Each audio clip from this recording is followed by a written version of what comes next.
Bienvenidos. Para Lectura Mundi, que es un programa que tiene más de 10 años acá en la UNSAM, es un día especial porque nosotros volvimos a este lugar después de muchos años, a este lugar concretamente, que era nuestro auditorio, de cuya propiedad solo quedó el nombre. O sea, nosotros decimos que es nuestro auditorio, pero porque se llama Lectura Mundi, pero ya no es solamente nuestro. En ese momento, en la época que éramos poderosos, nosotros lo dábamos o no de acuerdo a la simpatía que teníamos con el requirente. Bueno, pero de todas maneras, hoy iniciamos un nuevo ciclo, como los que solíamos hacer antes de la pandemia, que se llama Tautológicamente Leer el Mundo. Como nos explicó alguna vez alguno de los visitantes que tenemos acá, el maestro Rojas, se parece bastante a hacer el mundo. Leer el mundo y hacer el mundo son casi sinónimos, ¿no? Así que bienvenidos a todos los amigos que están acá, que sé que muchos vinieron porque yo les mandé una invitación personal y se sintieron obligados a estar presentes, pero espero que se repita esta posibilidad de encontrarnos, ¿no? Y hoy empezamos este nuevo ciclo que se llama Leer el Mundo con una exposición de Franco, que Franco es un licenciado en Ciencias de la Comunicación de la Universidad de La Matanza, que hace muchos años, primero en España hizo un máster y después un doctorado en la Universidad Libre de Berlín, se fue a Europa y viene seguido porque su familia está aquí, pero básicamente reside allí, tiene su familia allí. Tiene el apellido más feliniano que se les pueda ocurrir, porque se llama Delle Donne, separado. A mí me gustaría llamarme Delle Donne. Produce una gran envidia ese apellido. Bueno, Franco es un hombre de Liniers, un joven de Liniers que trabajó en una fábrica mientras empezó a estudiar su carrera en la Universidad de La Matanza, y un día decidió irse a Europa, conoció a una mujer por aquí, qué sé yo, una alemana que estaba de paseo. Los otros días me contó toda la historia, me parece fascinante. Y empezó haciendo comunicación política para diputados del Partido Socialdemócrata. Y desde ese momento, hace ya más de 10 años, empezó a estar interesado por el ascenso, incluso por la transformación comunicacional del famoso Partido Alternativa para Alemania, hacia el partido neonazi alemán. Y producto de cuya indagación y curiosidad surgió un libro donde explica eso. Explica cómo el partido neonazi, que era un partido ultra marginal de su porcentaje de votos que obtenía, se convirtió en un partido que hoy promedia más o menos entre el 10 y el 12-13% de los votos. En algunos lugares bastante más. En especial, todo esto lo aprendí con Franco, en especial en la ex República Democrática Alemana. Entonces empezó a interesarse particularmente por el ascenso de esta nueva derecha o derecha radical, hizo ese libro y luego investigó las similitudes de esta expresión de la derecha nacionalista y con distintos otros elementos en el resto de Europa, producto de lo cual surgió otro libro que es una compilación de colaboraciones y de artículos, que es este que se llama Epidemia Ultra, la epidemia ultraderechista o la epidemia ultra neofascista o fascista. Yo les recomiendo, el libro no se consigue acá, pero sí les recomiendo el podcast que se hizo a propósito de este mismo nombre, que se llama Epidemia Ultra, que se hizo colaboración entre la revista Anfibia y Rombo, que es la propia organización que armó Franco, que es muy ilustrativo y muy imprescindible. Es imprescindible conocer cómo este fenómeno ha crecido en el resto de los países de Europa. Aquí solo analiza unos pocos, dijo recién Franco en una reunión que teníamos, solo analiza unos 17 países. El podcast analiza más o menos 14 casos, no me acuerdo. 10 casos. Ahora pronto, si nos ponemos de acuerdo, viene la segunda etapa de Epidemia Ultra. Y a partir del Laboratorio de Estudios sobre Democracia y Autoritarismo, que surgió también en Lectura Mundi hace un par de años, ha habido una conversación que se ha intensificado con Franco respecto de los problemas que advertimos en las similitudes y diferencias de nuevas derechas o autoritarismos locales en América Latina, y mirando similitudes y diferencias con los fenómenos en Occidente, no solamente en Occidente, ¿no? Porque también está el caso de la India, de Rusia, etc. Así que hoy iniciamos con esta alocución que se llama Europa, nueva era para la democracia liberal. Franco expondrá un tiempo y nos interesaría mucho poder discutir con él a continuación de su exposición. Gracias, Franco. No, por favor. Bueno, muchas gracias. Gracias, Mario.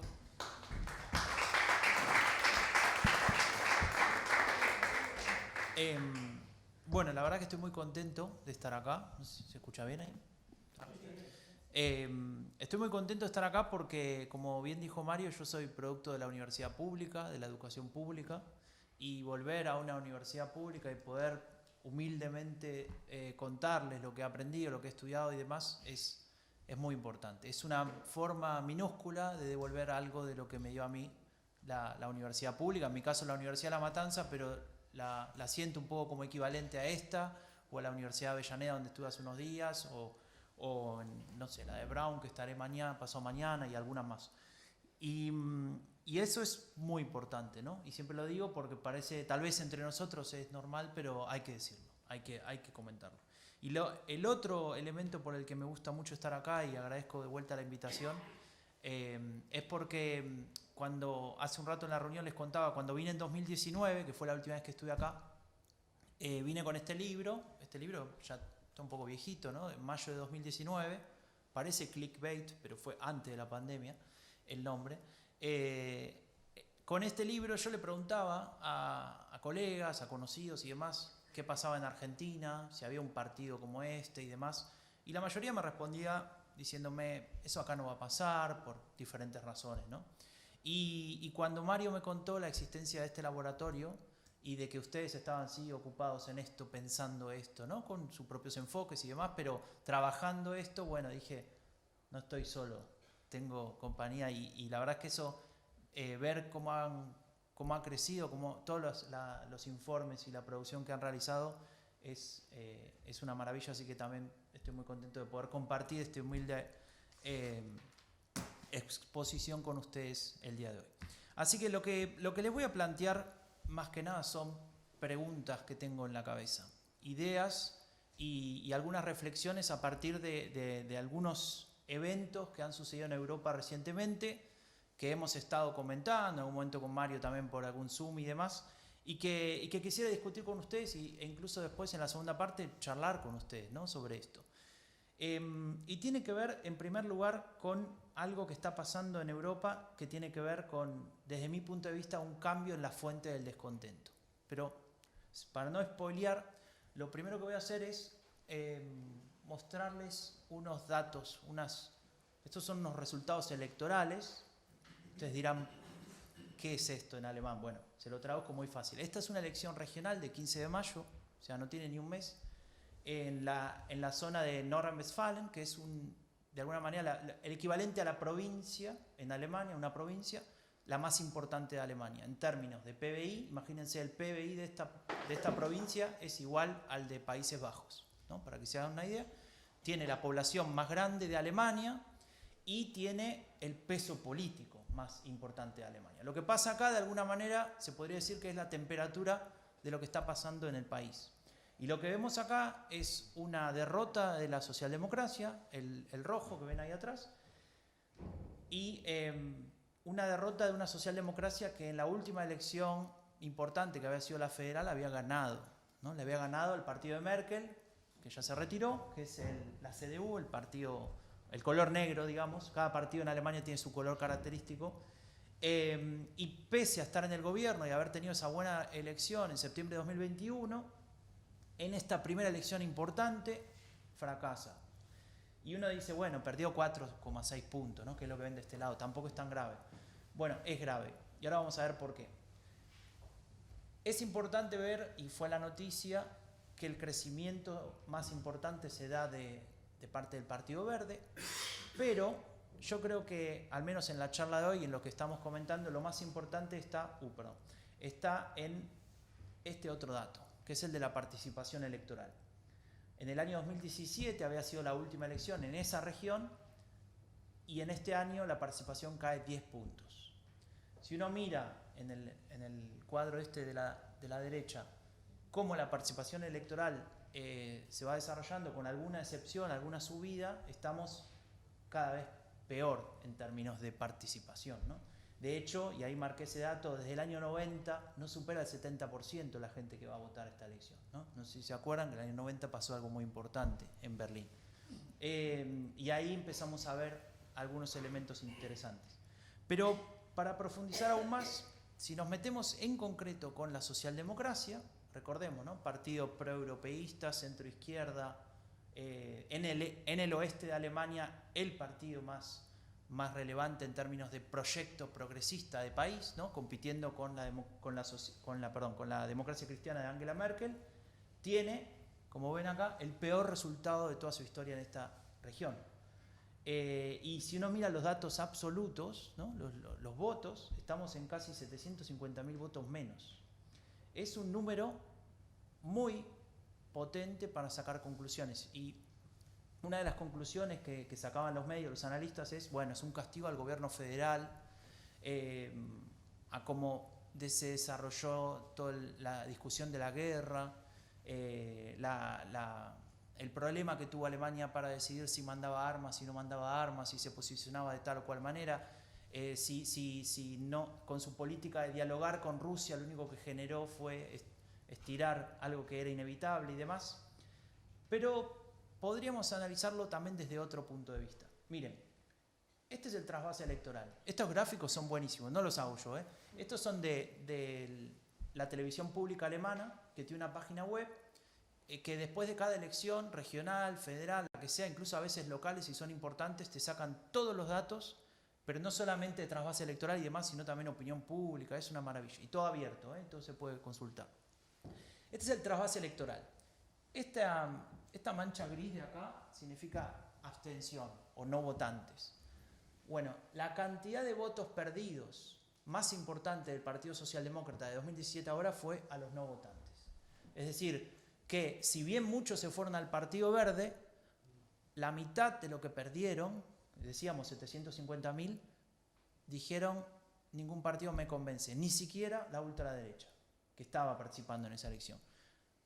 Decepción, ¿qué está pasando ahí, no? Entonces, les voy a contar una mini historia de una región de Alemania que tal vez alguno la conozca, que es la cuenca del Ruhr, el Ruhrgebiet. Esa foto de los años 50 es Gelsenkirchen y es una ciudad en el medio de un sector que vivía de la industria minera, ¿no? Del carbón. Imagínense, todo contaminado, un desastre, pero era un lugar de los obreros y era un lugar de la socialdemocracia por excelencia. Ahí se votaba socialdemócrata, ahí la socialdemocracia llegaba a sacar 70% de los votos en algunos distritos.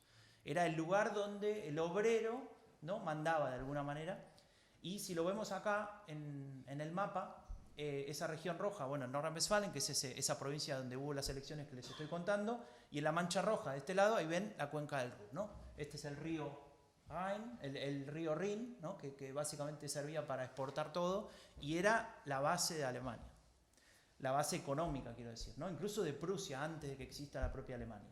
Si uno mira los resultados electorales de 2022, vemos que el voto a la socialdemocracia claramente está ubicado en esa isla, ¿no? Es decir, que sigue existiendo. Y ustedes dirán, bueno, lo votó un montón de gente, entonces, ¿cómo que le fue tan mal? Bueno, le fue tan mal porque la abstención fue enorme en esa región. Es casi marcado como si fuera como si hubiese estado pensado ese mapa, ¿no? La abstención llegaba en estos lugares donde ven ahí muy clarito entre 38 y 50%, es decir, menos de la mitad de la gente iba a votar ahí, decepcionados. Y seguimos con todavía la pregunta, ¿no? ¿Por qué decepcionados? Bueno, en parte por esto. ¿Qué tema jugó un rol fundamental en su decisión electoral? Estas son las preguntas que hacen y que se ven en esta web, que es una maravilla, que esto te sale, pero no es que te sale 2 o 3 días después, te sale a las 9 de la noche, ¿no? O a las 10, a las 11. Durante toda la noche te van saliendo datos y cada vez más. Está buenísimo para hacer streaming y demás, y entonces vas sumando cosas. Y el primer punto, el primer elemento que dice ahí, traducido fácilmente, es aumento de precios, es decir, inflación. Yo vivo en Alemania hace 10 años, pero no dejo de ser argentino y no dejo de haber crecido y vivido acá. Entonces, cuando dicen inflación, bueno, sí, inflación. Para un alemán, inflación, primero que hay mucha gente que no sabe bien de qué estás hablando, ¿no? También cuando decís devaluación, pero eso es otra cuestión. Entonces, para la discusión política alemana, hablar de inflación es algo nuevo.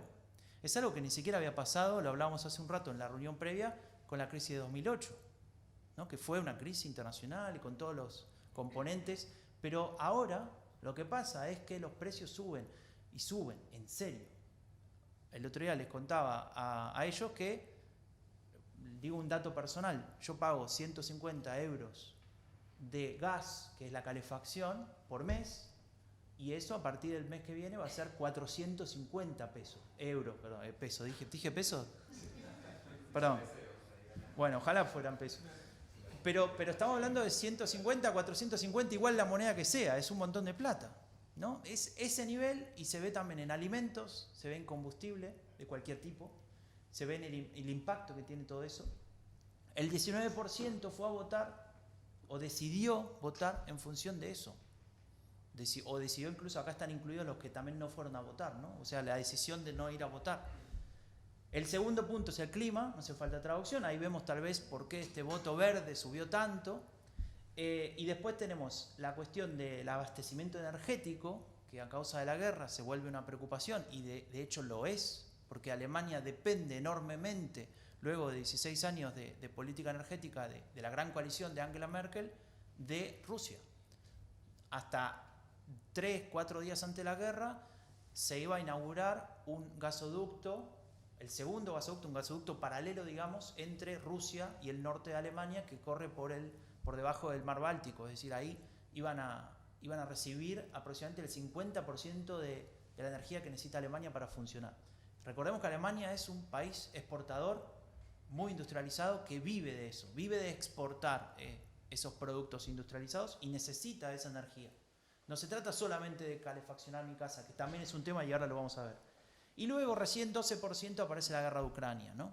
Entonces algunos decían, bueno, ¿será que hablamos demasiado durante toda la campaña sobre la guerra de Ucrania? Si había que mandar armas, si no había que mandar armas. Y mientras tanto la gente decía, 450 euros, Dios, es un montón de plata. Y estoy hablando de, por ejemplo, para otra referencia que me acordé ahora, nafta 1,78 y de pronto a partir de la guerra de Rusia 2,40.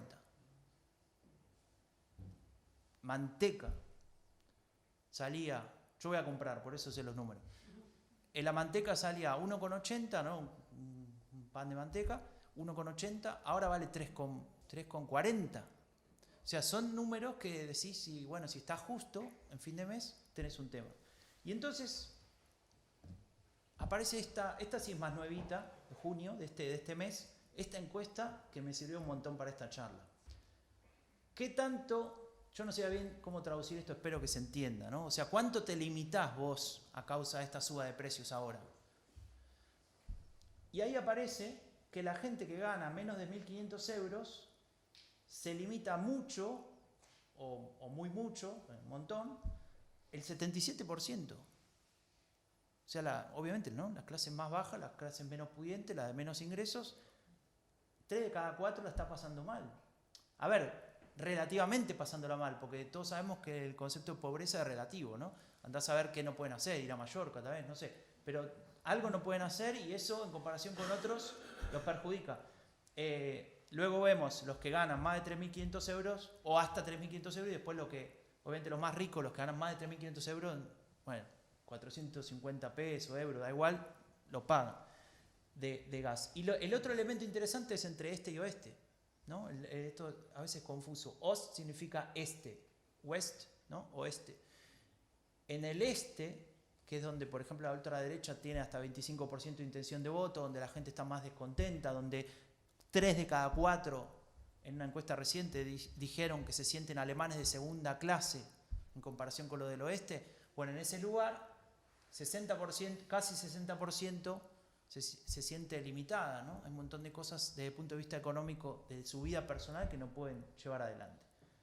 Y entonces, en ese contexto, ¿no? Viendo todo eso, pienso, hasta ahora teníamos un escenario en el cual la cuestión identitaria había sido la máquina que había hecho funcionar las derechas radicales, ¿no?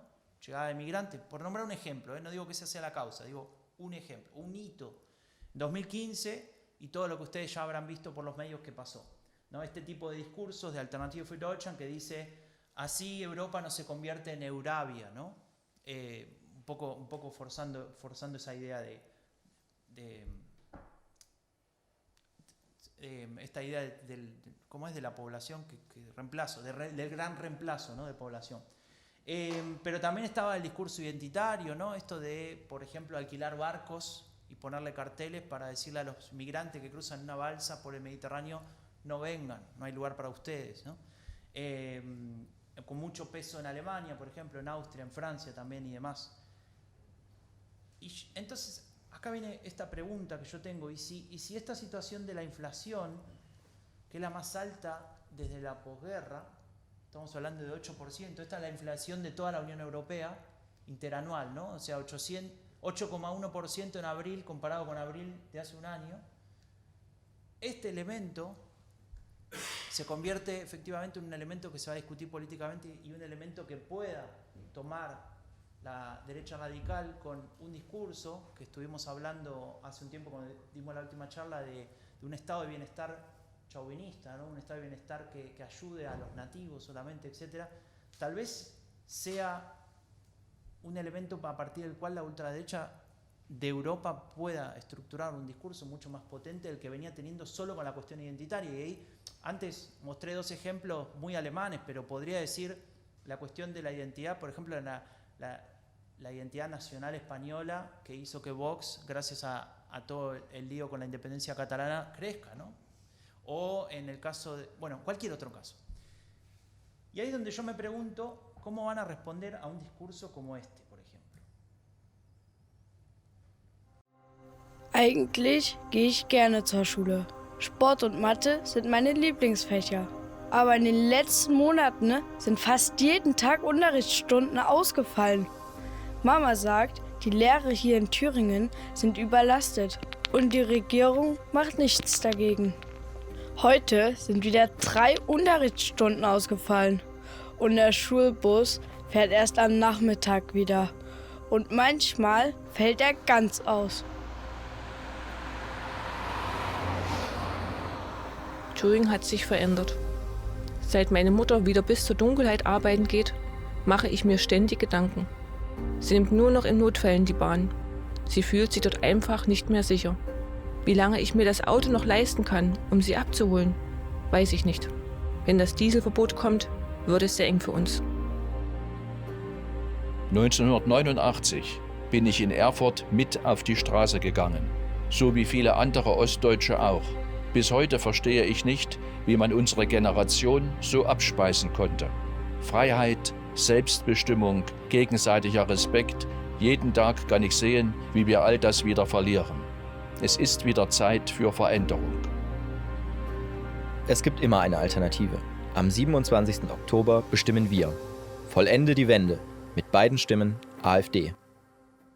Bueno, ahí tuve un problema con la edición de cuadradito. Hay que decirle cuando renderizás que no te lo corte. Bueno, este es un spot del año antes de la pandemia, 2019, de la región de Thüringen.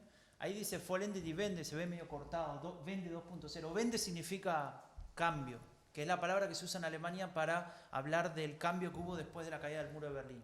Entonces lo que hace este partido es tomar esta idea de la reunificación y decir la reunificación no fue tal, o al menos no está terminada, y lo que faltó fue esto. Acá no hay elementos que uno pueda decir, bueno, esto es típico de ultraderecha, ¿no? Acá hay una discusión social, acá hay el chico que no tiene clase, la mujer que tiene miedo por su mamá y que no le alcanza la plata posiblemente para... Vieron que menciona el diésel. Bueno, en ese momento en Alemania se discutía si había que prohibir el diésel por tema de contaminación. Ahora no alcanza porque no alcanza la plata, ¿no? Entonces se habla de, por ejemplo, limitar la velocidad, etcétera, velocidad máxima. No sé si saben, en Alemania no hay velocidad máxima, ¿no? Entonces es raro cuando lo digo siempre, pero no, hay algunos tramos de la autopista donde podés ir como quieras, ¿no? Si tenés un Porsche, ¿no? Está bueno. Y el último es el señor que salió a la calle cuando era joven y ahora está decepcionado. Pero ahí vemos algunos elementos económicos, ¿no? ¿Y por qué le muestro esto? Porque el jefe del partido acá, voy a sacar esto para que no parezca que estoy ahí auspiciando AfD. Auspiciado por AfD. El jefe de ese partido en esa región es el ala más radical de AfD. Si tuviéramos que calificar de casi neonazi a alguien de AfD, él podría ser una persona indicada para eso. Él dijo que el monumento al Holocausto en Berlín es una vergüenza, ¿no? El monumento ahí en memoria del Holocausto, que es una vergüenza porque en los 1000 años de exitosa historia alemana pasaron muchas otras cosas mucho más importantes que esa, ¿no? Por ejemplo, sin negarlo, porque ojo, también es inteligente el tipo, si vos negás el Holocausto, vas preso en Alemania, no hay mucha discusión sobre eso, pero no lo negó, simplemente dijo que no era tan importante el monumento. Pero está claro, él habló de, por ejemplo, activó unas teorías de los viejos ideólogos de las nuevas derechas de posguerra, que decían que el comportamiento de los europeos era un comportamiento constructivo, ¿no? En función de hacer que la sociedad crezca, como algunos animales como las abejas, por ejemplo, etc. Y que en cambio los africanos tenían un comportamiento que se asemejaba al de los animales que absorben todos los recursos y después se expanden, ¿no? Para absorberlos de otros lugares como las bacterias, ¿no? Usando ese tipo de palabras en una suerte de conferencia científica en algunos de estos think tanks que tiene estos partidos. Bueno, esta persona que se llama Björn Höcke, entendió que el futuro de su partido estaba en entender la problemática social, no en discutir necesariamente sobre migración como punto fuerte, o sobre los partidos políticos son corruptos o no son corruptos, ¿no? El resto, digo. Sino, el problema está en que a vos te faltó en la reunificación que te escuchen. A vos no te reconocieron como alemán del este y ahora mirá cómo lo estás viviendo. O el chico que no tiene clase, o la mujer que tiene que ocuparse de su familia y el Estado no hace nada. Obviamente es un Estado chauvinista en el sentido en que está pensado para los nativos, porque de ahí se deriva también que si al Estado le falta recursos, no solamente por la desidia de los, entre comillas, malos políticos, sino porque gasta demasiado en personas foráneas, ¿no? Creo que es un elemento que le añade, al menos a mí, una preocupación extra. Porque en Alemania, este circulito que tiene en el medio, esa palabra no estaba en el diccionario de Alemania. Al menos en los 10 años que yo vivía ahí, o que vivo todavía, 12, que vivo ahí. Es un valor la certidumbre, ¿no? En Alemania el discurso político es un valor. Hay un debate electoral de Merkel contra Per Steinbrück, allá por el 2013, que dice al final del debate, ¿vieron? Le dan un minuto, bueno, tiene un minuto para hablarle a su electorado, ¿no? Y ella empieza diciendo, usted me conoce, usted sabe quién soy. Ese tipo de mensajes, ¿no? que representa esa confianza, que dice, conmigo usted sabe lo que va a pasar. No va a pasar mucho. De hecho, Merkel tenía siempre esta fama de no hacer cambios, de no hacer reformas, de ir llevando la situación hasta el máximo que se pueda llevar y ahí tomar una decisión al final. Bueno, era algo que venía bien, que era aprobado por alemanes, le permitió a Merkel gobernar entre 2005 y 2021.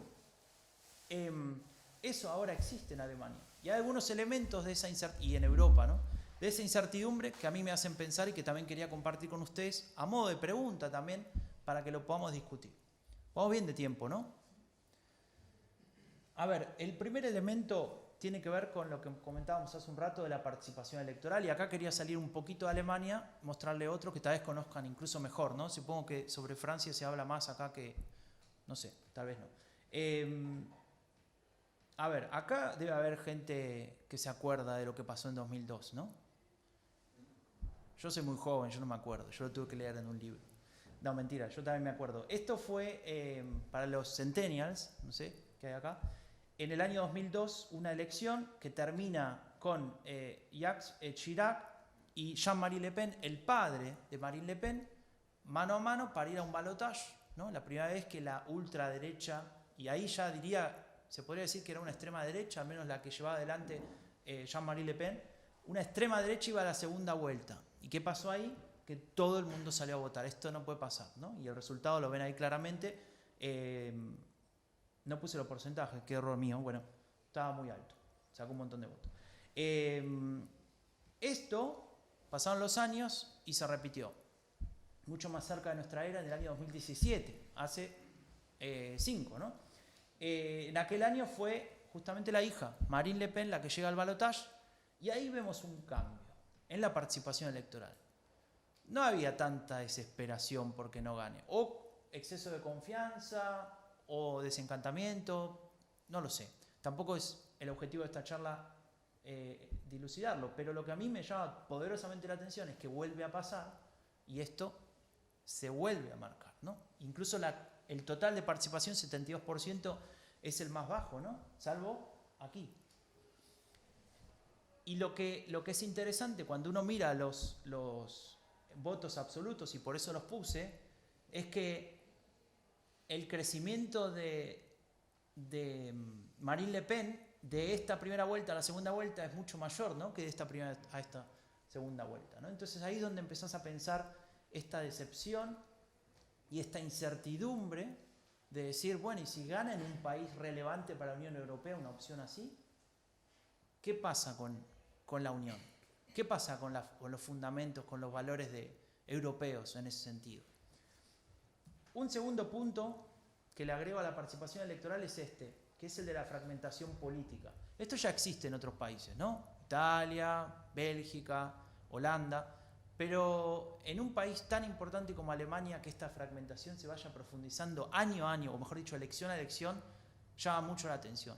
El otro día cuando se lo comentaba a Mario, que hablábamos de esto, él me decía, bueno, ¿es positivo o es negativo? Bueno, tiene dos lados, ¿no? Uno lo puede analizar como, por ejemplo, una clase política que desarrolle su capacidad para construir consensos. Después vamos a ver un ejemplo interesante para entender hacia dónde puede llegar a ir esto. Y el otro lado es, bueno, se fragmenta tanto que es muy difícil construir consenso y todos los gobiernos son frágiles y se caen al poco tiempo y demás. Pero esta gráfica es interesante porque lo que marca es, estos son los votos absolutos, por eso varían los tamaños, ¿no? Es decir, esta es la cantidad de gente que fue a votar en cada una de esas elecciones. Pero lo que vemos es que, si miramos del 90 para abajo, que es más o menos por acá, el rojo, Socialdemocracia y la Unión Demócrata Cristiana, junto a la Unión Social Cristiana, es de un tamaño que ocupa un elemento, digamos, una porción importante del total que se va reduciendo hasta llegar acá. Y este es hace 5 años, pero si miramos lo del año pasado, vemos que es todavía más clara esa reducción de estos dos partidos. Y ustedes dirán, bueno, 2 partidos, qué sé yo. Claro, el problema es que en Alemania estos 2 partidos, y en Europa, la socialdemocracia, progresismo, centroizquierda, y la Unión Demócrata Cristiana, conservadora, centro-derecha, son los 2 proyectos de país, los 2 proyectos de Europa que articulaban un camino hacia dónde ir, ¿no? Que proponían ciertos elementos, siempre europeístas, pero ciertos elementos para decir, tiene que ir por acá el Estado, tiene que ir por allá el Estado. Ahora, cuando esos dejan de tener ese poder de formar gobierno, como lo podían hacer del 90 para atrás, que era simplemente a ver quién se asociaba, a ver quién seducía más a los liberales y armaba gobierno, que es lo que pasó literalmente entre el 49 y los 90 y pico, 98, que fue cuando aparecieron los verdes en el gobierno, eso cambió a esto, que es un escenario en el cual en casi todas las regiones de Alemania, pero ahora también a nivel federal, solo funcionan los tripartitos. Y los tripartitos, como decía antes, puede traer este refuerzo de una cultura política que tiende al consenso, ¿no? O puede tender a la decepción. Yo voté a los verdes para que reformen tal cosa porque el cambio climático es irreversible y ahora pactan con los liberales que no quieren ponerle, por ejemplo, un límite de velocidad a las autopistas. Y le dijeron que sí. Y ahí es donde esa decepción se puede convertir en alejamiento, ¿no? Y les voy a mostrar 2 elementos más. Uno que ya lo hablamos en la charla del otro día y que tiene sí que ver mucho más con la ultraderecha, y es la desesperación de los partidos políticos que no son de derecha radical. Acá vemos a Markus Söder, que es el líder de la democracia social cristiana, es decir, de la región de Baviera, una región muy conservadora. De hecho, vivo ahí.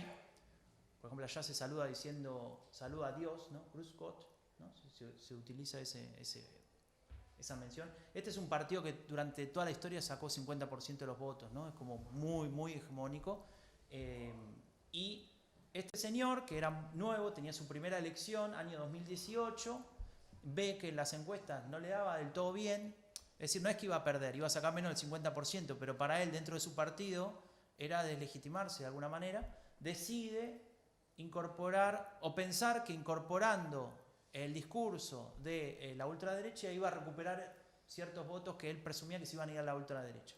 Y no tuvo mejor idea que hacer campaña con este tipo de fotos con la cruz, diciendo que la cruz tenía que estar en todas las dependencias públicas, en todas las escuelas y qué sé yo, porque estábamos en una batalla cultural frente al Islam, ¿no? O sea, de manual el discurso de la derecha radical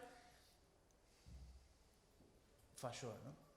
O sea, no salió el plan, era un plan marca Acme, porque la iglesia se le puso en contra, porque si bien es muy conservador y todo lo que dije antes, también es cierto que la iglesia es mucho más, digamos, iba a decir moderna, pero es como mucho más flexible en muchas cosas, y por ejemplo en el caso de la política no tiene interés en que la cruz se use para esto, y de hecho el obispo de Baviera dijo: la política y la cruz no tienen por qué estar juntas, y él no tiene derecho a usar nuestro símbolo más importante para conseguir votos, o sea que la iglesia para atrás, y encima después los votos de la ultraderecha crecieron, ¿no? Llegó al 12%, cuando en las encuestas en aquel momento estaban en 8%.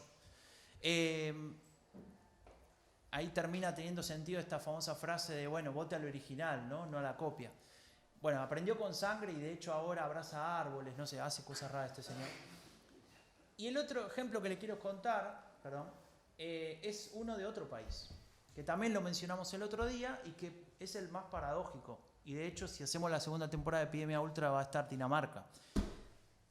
Frederiksen, que es la primer ministro de Dinamarca, primer ministra de Dinamarca, ella incorporó en su agenda socialdemócrata, progresista, de centroizquierda, en tema migración, políticas propias de la derecha radical, ¿no? Tema gueto, ¿no? Tema de educación especial para ciertos sectores provenientes de, pese a que tu papá y tu abuelo ya vivían acá, ¿no? Cuestión, digamos, una cuestión de diferenciación étnica, incluso hasta en algunos sectores con legislaciones diferentes. Es decir, cometer el mismo crimen en un gueto es más grave que fuera del mismo, ¿no? Un poco como para avisarles a los que viven ahí que, ojo. Bueno, políticas de mano dura típicas de una visión más autoritaria, ¿no? De pensar los problemas sociales son problemas de seguridad, ¿no? Interpretarlo con esa lupa, digamos. Eso pasa en Dinamarca con una líder de la socialdemocracia. Y lo podríamos encontrar en un montón de otros partidos, ¿no? Lo vimos con el Partido Popular, acá se hizo muy famoso, ¿no? Ayuso, la presidenta de la Comunidad de Madrid, ¿no? Incorporando todo el discurso de Vox y demás. Y no sé, hace un rato me dijeron que acá puede estar pasando algo similar, pero lo dejo ahora para que lo discutamos. Entonces, cuando tenemos todos esos elementos y le agregamos el último, que es el de Franco de Ledone pagando 450 € por la calefacción y no se puede ir de vacaciones el fin de semana a no sé dónde, es cuando aparece la clase media, que en la cuestión de identidad tal vez estaba y no estaba, pero no era algo tan relevante, pero ahora tiene que ver con la pérdida de estatus, ¿no? Ahí tiene que ver con, yo tenía esto y me lo sacan, ¿no? Culpa de alguien tiene que ser. Y ahí es donde les voy a mostrar este segundo video y les pregunto de vuelta, ¿cómo se responde a un discurso como este? Ich will nicht mehr belogen werden. Was ich auch lese, wo ich es auch lese oder höre. Ich kann vielen Medien nicht mehr vertrauen. Ich will die Wahrheit wieder zurück. Ich möchte gerechte Löhne für gute Arbeit. Alle reden über Managergehälter und Geld für Flüchtlinge. Aber wer denkt an uns? Ich möchte soziale Gerechtigkeit zurück. Ich will, dass der Staat unsere Familien besser unterstützt. Nicht nur mit mehr Geld oder weniger Steuern, sondern auch mit viel mehr Anerkennung. Denn unsere Familien sind es wert, geschätzt zu werden.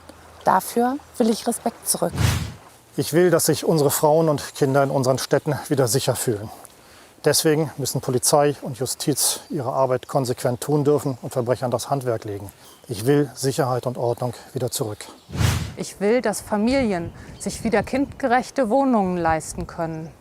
Auch mit geringen und mittleren Einkommen. Auch in der Stadt. Ich will bezahlbaren Wohnraum für alle zurück. Unsere Freiheit ist in Gefahr. Unsere Demokratie unter Beschuss. Die Altparteien sind zu schwach, sich dagegen zu wehren oder wollen es gar nicht. Wir wollen, dass Deutschland Deutschland bleibt, so wie wir es kennen. Wir wollen in Schleswig-Holstein in Sicherheit und Freiheit leben. Deswegen holen Sie sich Ihr Land zurück. Wählen Sie am 7. Mai mit beiden Stimmen die AfD.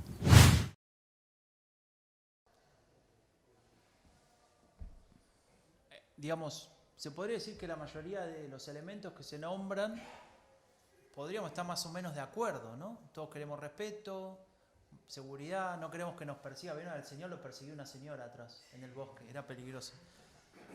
No entendí bien esa puesta en escena. Pero es un... A ver, este spot lo que nos ayuda es saber... A mí me gusta, el spot es malo, es mucho mejor el otro en términos de comunicación.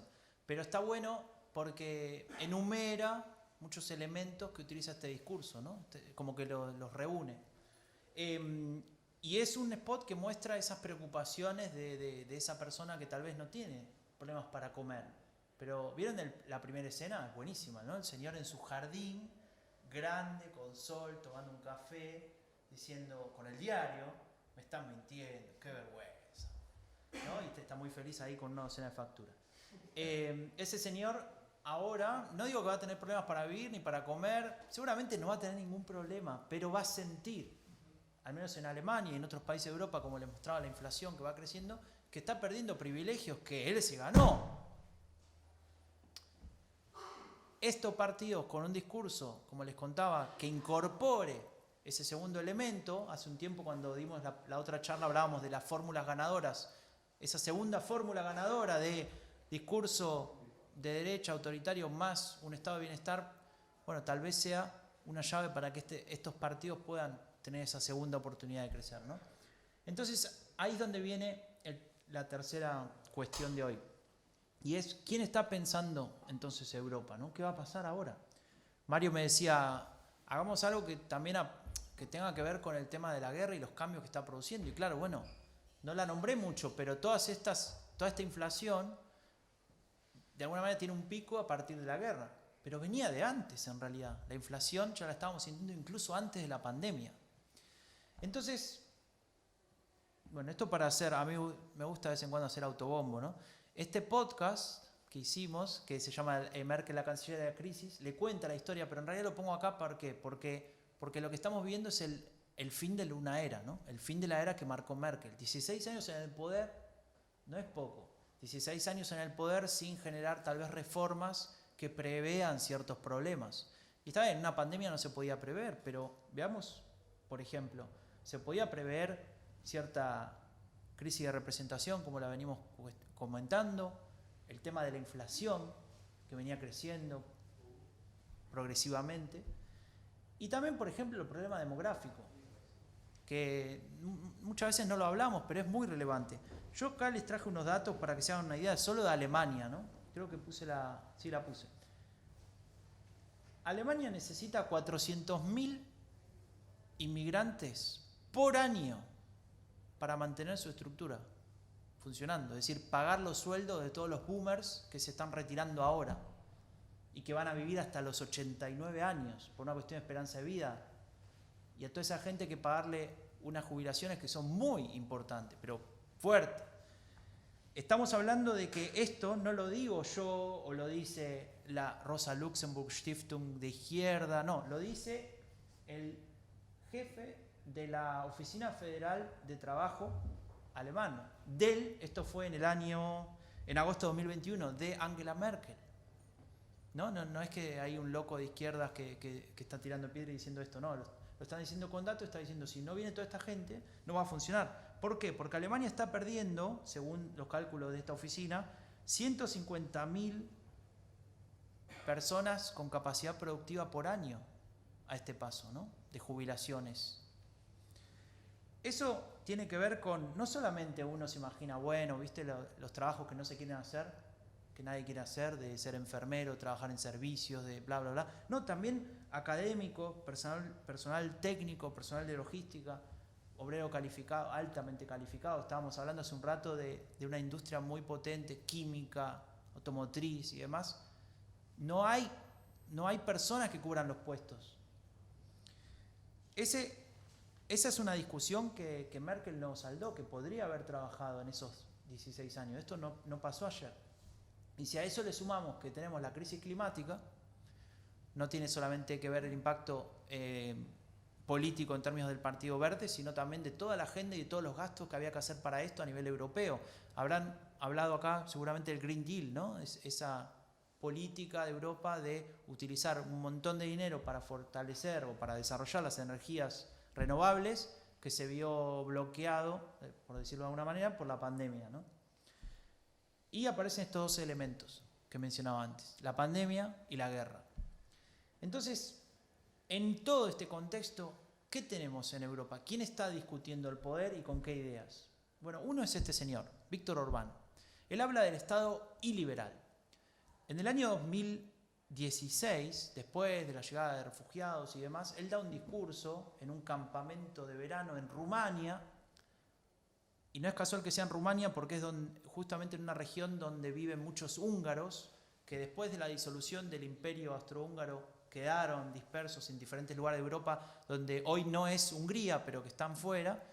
Él dio esta charla y explicó lo que para él es un Estado iliberal que supera al actual o a los actuales, que tiene que ver con ciertas ideas de la libertad, según sus propias palabras, pero no otras, ¿no? Como por ejemplo determinadas libertades para determinadas minorías, según él no tendrían sentido, ¿no? Ideas que tienen que ver con reprimir determinadas expresiones sexuales o religiosas que no sean las que él considera propias y demás, obviamente valores que tienen que ver con la familia tradicional, etc. Y un elemento que es fundamental y es la idea de que los estados son soberanos y los estados nacionales tienen que decidir por su propio futuro y por sus propias políticas y no externos como por ejemplo la Unión Europea, ¿no? Esas ideas las desarrolla Víctor Orbán y es un líder de un país pequeño que vive, se podría decir casi literalmente, de la Unión Europea, de los fondos europeos, pero que se ha transformado en la contraparte de Angela Merkel cuando todavía estaba en el poder y en el líder de todo un discurso político que es el nacional conservador en Europa y que avanza en esa dirección. Además de eso, tenemos otro país que se le parece bastante, que es Polonia. Y acá es donde empiezan a haber algunas contradicciones, porque si yo les estaba hablando antes de Orbán, que de alguna manera sería enemigo de la Unión Europea, digamos, ¿cuál es el discurso que viene y que trastoca algunos de estos valores de la propia idea europea? Bueno, miremos lo que pasa con Polonia. Polonia es un país muy cercano ideológicamente a Orbán, con sus diferencias, pero se parece bastante, país ortodoxo desde el punto de vista religioso, catolicismo y demás, y que fue sancionado en su momento, o se le pidió la sanción por ciertos movimientos de reformas con respecto a la justicia, ¿no? Digamos, de no división de poderes, para decirlo mal y pronto, y que por esas divisiones, digamos, se consideraba que el Estado de Derecho estaba en peligro o estaba siendo erosionado por esas medidas, cosa que ya pasaba en Hungría. Lo que decía la Unión Europea, aprovechando la pandemia y los fondos Next Generation, que eran los fondos para ayudar a los países luego del golpe por el COVID, decían, bueno, todos lo van a recibir todos los países si cumplen la cláusula de Estado de Derecho, que básicamente era cumplir unos ciertos estándares, ¿no? Por ejemplo, en Hungría, no lo mencioné, pero en Hungría, por ejemplo, no se puede estudiar género en la universidad, está prohibido hacer estudios de género, ¿no? O en Polonia, por ejemplo, hay pueblos en el sur de Polonia donde hay un cartel en la entrada abajo del nombre del pueblo que dice zona libre de LGTBI, ¿no? Ese tipo de cosas como que no estaría bien y habría que sacarla para que te den la plata. Bueno, Polonia no le importa esto, Orbán tampoco, y hay toda una discusión porque el problema es ese. La Unión Europea fue pensada como un organismo de consenso, donde son todos iguales, todos los países, y todos los países tienen que estar de acuerdo. Cuando hay un país que no está de acuerdo, ¿quién es más que Hungría o Polonia para decirle lo que tienen que hacer? Que vamos a volver de vuelta al dominio alemán, ¿no? Y enseguida se activan estas ideas de hace unas décadas. Ahora, ¿por qué le pongo esto de Polonia y el Estado de Derecho? Porque Juncker, que era en ese momento presidente de la Comisión, decía hay que sancionar a Polonia, y esto es de octubre de 2021. Bueno, ahora, a causa de la guerra, Polonia no estaría siendo tan mala, ¿no? Entonces tal vez habría que cambiar esta visión. Y ahí es donde, más allá del tono irónico y demás, y que entiendo el realismo, la pregunta es, ¿cómo se transmite esto a la opinión pública? ¿Cómo se transmite que los valores europeos valen más o menos según ciertos contextos?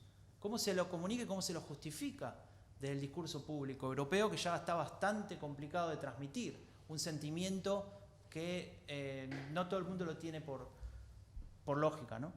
Y acá aparece, como decía antes, la guerra, los valores y las contradicciones. Estos dos que están acá son los líderes del Partido Verde. Ella es la ministra de Relaciones Exteriores, él es el ministro de... Acá sería el ministro de Planificación.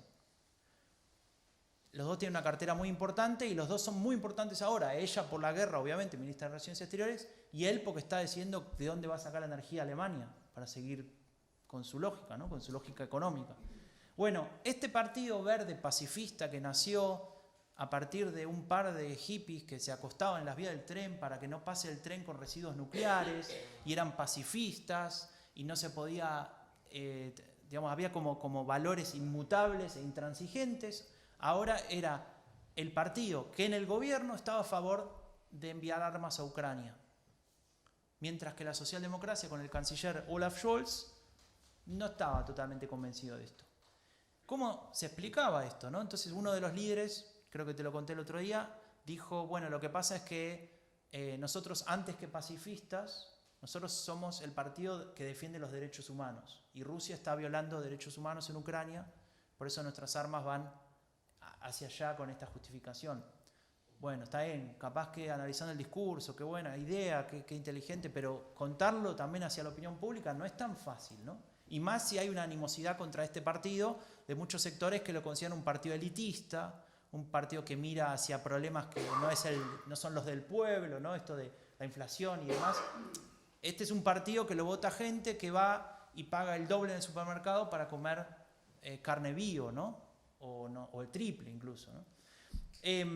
Y por otra parte tenemos otro elemento que lo mencionó Mario también la otra vez, que es el rol que cumplen ahora ciertas corporaciones, ¿no? que toman decisiones que tienen impacto político, ¿no? Esto de, en toda Europa yo no puedo ver este canal, tampoco que me interesa mucho verlo, ¿no? Pero no, está prohibido. ¿Por qué? Porque es un organismo que teóricamente propaganda rusa. Y puede ser que lo sea, no lo cuestiono.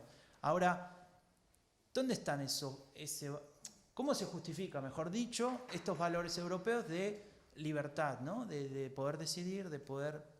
Y si esto vale, entonces también habría que bloquear ciertas webs de la ultraderecha que están constantemente atacando la democracia liberal, ¿no? O el Estado de Derecho, o las libertades de ciertos sectores, mis libertades y demás.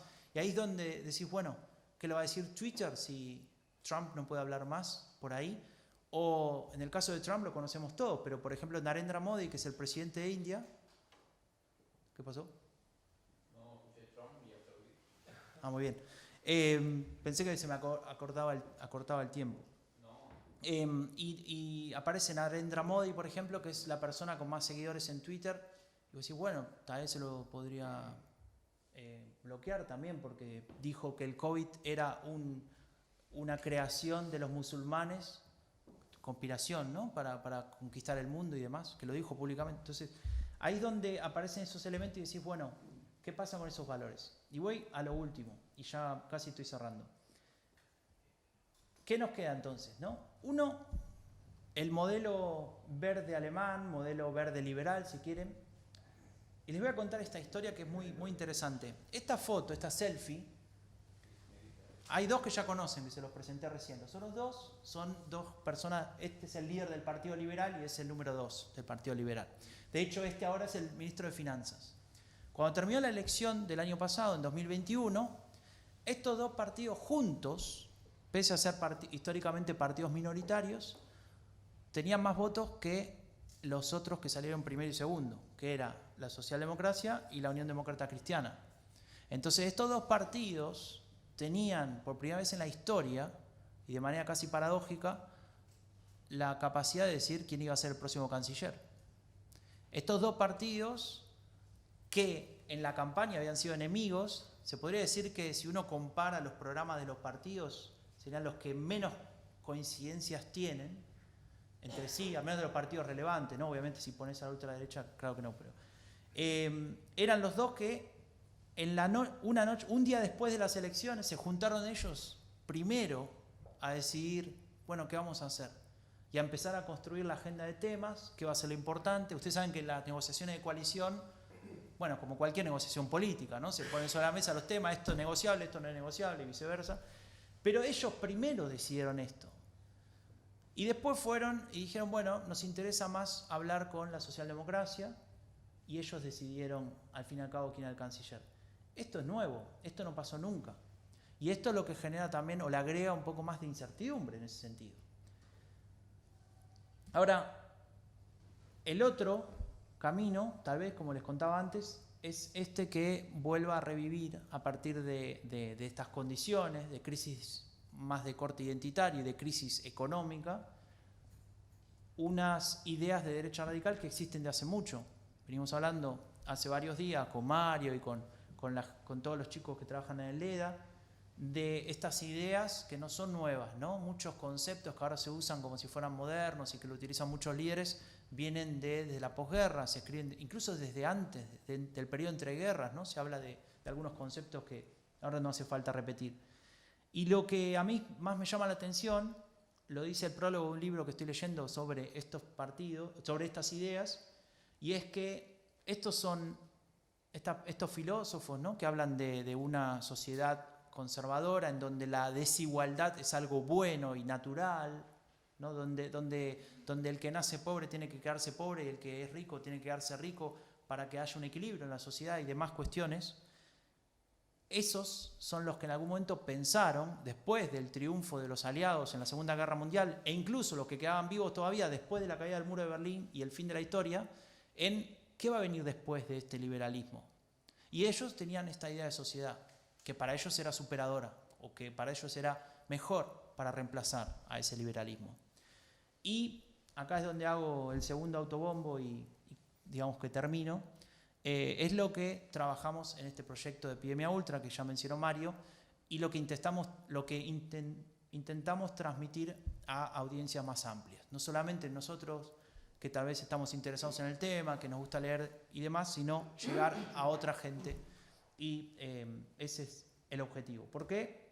Y acá mi último mensaje de hoy, al menos de esta presentación, es que tenemos esta competencia, ¿no?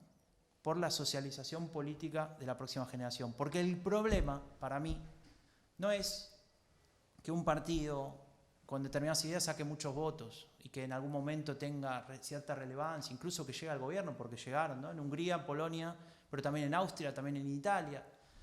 El problema es que las ideas y la agenda y la forma de ver el mundo que limita libertades y derechos se transforme en la agenda de la opinión pública y estemos todos discutiendo sobre eso y de ese lado como si fueran opciones que podrían hacer nuestra vida mejor, que podrían de alguna manera cambiar eso para bien.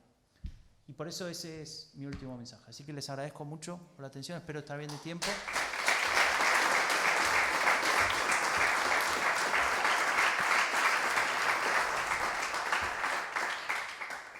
Aprovecho un segundo de la pausa.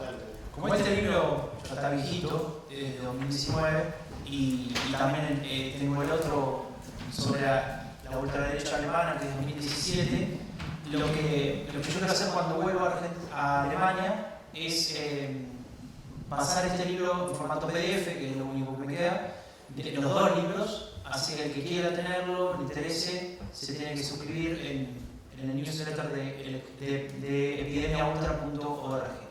Ahí abajo, epidemiaultra.org, abajo de todo está el newsletter, se suscriben y yo cuando vuelva a todos los que se suscribieron les voy a mandar el libro por adjunto. Bueno, gracias, Franco. Abrimos un ratito de preguntas, comentarios. Muy bien. Acá yo les paso el micrófono si llega. La próxima reunión, acá le informo al próximo expositor, es el autor de este libro, que se llama El dominio del amo, Claudio Ingerfrom, que está acá, que nos va a hablar de Rusia, que es un caso también interesante, Franco, para ver la movida posliberal.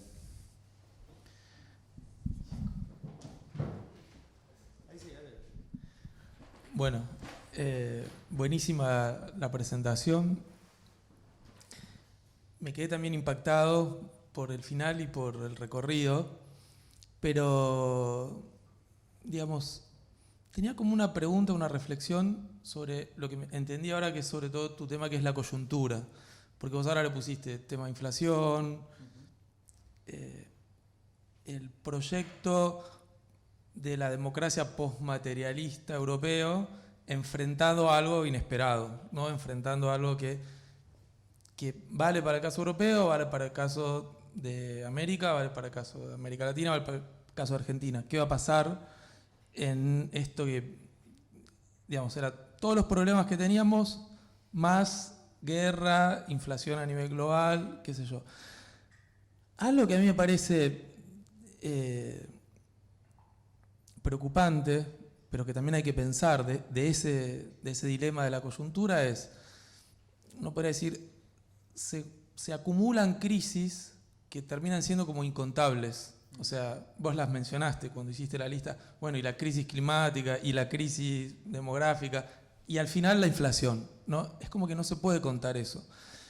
Lo que a mí me sorprende es el poder que tienen algunas de estas nuevas derechas, digamos, para ofrecer certeza en ese mundo de crisis incontables, ¿no? Esto no se puede contar, no se puede narrar, hay como mucha impotencia para narrar esa crisis, era algo que nosotros veíamos acá en el caso de Argentina, y sin embargo estos discursos a veces me parece que los reducimos a la idea que tienen un mensaje simple, sencillo, no sé, por algún motivo logran contar eso que las otras fuerzas políticas no están pudiendo contar y proponer algo, que era un poco lo que vos ponías al final. A ver, el dilema es doble, ¿no? O sea, ¿por qué los otros partidos políticos no están a la altura de esta acumulación de crisis? Y el peligro es que a veces leyendo está muy bien la secuencia histórica que vos hacés, porque una posible lectura es mismo el tema de la fragmentación, la participación política. Uno podría decir, bueno, no están a la altura porque ya no tienen un discurso acorde con los dilemas que tienen delante. Y ese sería un problema, porque vos querés decir que los partidos, llamémoslo, del campo del Estado democrático, no tienen un discurso para los problemas que tienen adelante, y entonces por eso se resalta los que están en las márgenes o los que están en, ¿no? Y por otro lado, lo sorprendente que es, digamos, cómo cuaja, la facilidad con la que cuaja esos discursos políticos más autoritarios con esto que aparece como un escenario de mucha incertidumbre, mucha crisis.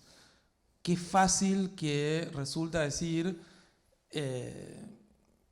digamos, no sé, o sea, si hay un problema de inflación, hay que cortar el déficit, hay que cortar las ayudas sociales, se terminó, eliminemos esto. Digamos, la fuerza que tiene en este contexto el discurso agresivo, destructivo, y lo difícil que es tu preocupación, imaginar una cultura política que resista todos estos dilemas. No sé, entre preguntas, mi pregunta sería, digamos, si compartís esto y si vos también en Europa notás esta debilidad, que después ya se puede terminar volviendo en impotencia de los partidos democráticos para dar cuenta de estas crisis que tenemos por delante, y qué pensás de esto, de la facilidad que tienen las derechas autoritarias para proponer pseudo soluciones, digamos. Sí. Eso es interesante, el planteo este de la falta de respuesta por parte de los partidos políticos mainstream de estas cuestiones, ¿no? Hay un libro de una periodista de Der Spiegel que se llama Melanie Amann, que ahora es la jefa de redacción de Der Spiegel ahí en Berlín, y ella decía, cuando escribió este libro sobre AfD, que según su visión y su trabajo, AfD existe simplemente porque los otros partidos dejaron el espacio para que exista. Pero no era necesario AfD, según su visión, ¿no? Es decir, no es que había un discurso que estaba buscando dónde ir a buscar ese partido. De hecho, AfD, cuando uno analiza la composición electoral, al principio, la porción más importante son desencantados y no votantes. Y una porción muy pequeña, que no llegaba ni al 10%, son personas con actitudes autoritarias, ¿no? Que uno podría decir, bueno, estaba buscando ese partido para poder ir y decir tal cosa contra un migrante o lo que sea. Que también es interesante que hoy en día esa composición cambió, ¿no? Si antes hasta el 80% decía que votaba a AfD por decepción con el sistema político, hoy ese número se redujo al 40%. Es decir, que la otra parte lo vota por convencimiento, lo cual es una mala noticia en ese sentido, porque deja de ser volátil. Pero bueno, y con respecto a los discursos, bueno, yo creo que la ventaja que tiene es que logran ofrecer cierta certeza a partir de discursos que son coherentes, lo que no significa que sean reales, válidos, que se sostengan, ¿no? Pero como muchas, por ejemplo, teorías conspirativas, tienen coherencia interna y por eso parecen válidas, ¿no? Y uno encuentra explicaciones para cosas inexplicables. El problema que tiene es que la premisa inicial era falsa. A partir de ahí sale toda la catarata. Y lo que logran estos partidos es entender cómo contar o cómo elaborar una narrativa coherente a partir de ciertos elementos de descontento, ¿no? Y poder capitalizar ese descontento. De hecho, nosotros le llamamos en uno de los capítulos del libro sobre AfD expertos en capitalizar el descontento. Y claro, en ese sentido, cuando todavía sos un partido semi-outsider, ¿no? Y podés ofrecer discursos que a veces se dice, y yo creo que es un error, ¿no? Esto de soluciones fáciles para problemas complejos, eso creo que está mal decirlo así, porque no ofrecen soluciones. Lo que ofrecen son narrativas que tienen cierta coherencia. Pero bueno, más allá de eso, creo que ofrecen esas certezas a partir de algunos valores y algunos sentimientos de pertenencia. El otro día también lo hablamos con Mario, esto de construir un otro, y a partir de ese otro que construís, podés elaborar ese discurso de todo lo que está mal lo podés adjudicar allá. Eso simplifica la discusión y al mismo tiempo le permite tener ese valor.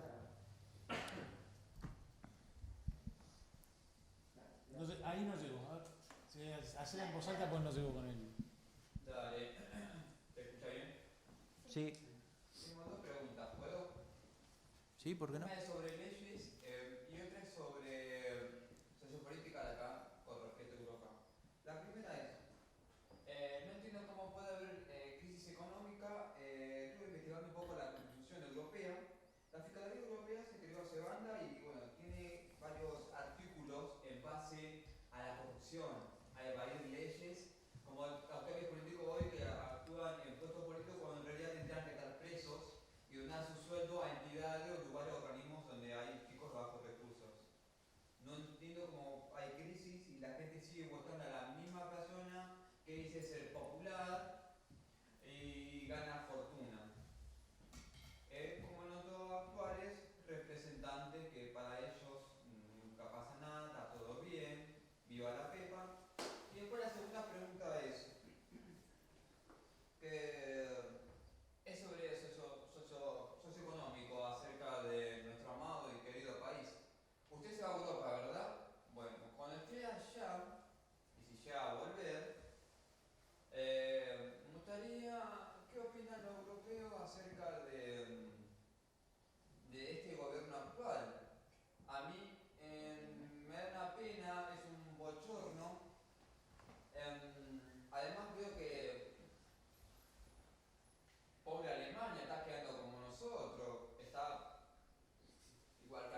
hacemos un grupo de preguntas y después a ver si por ahí llego acá.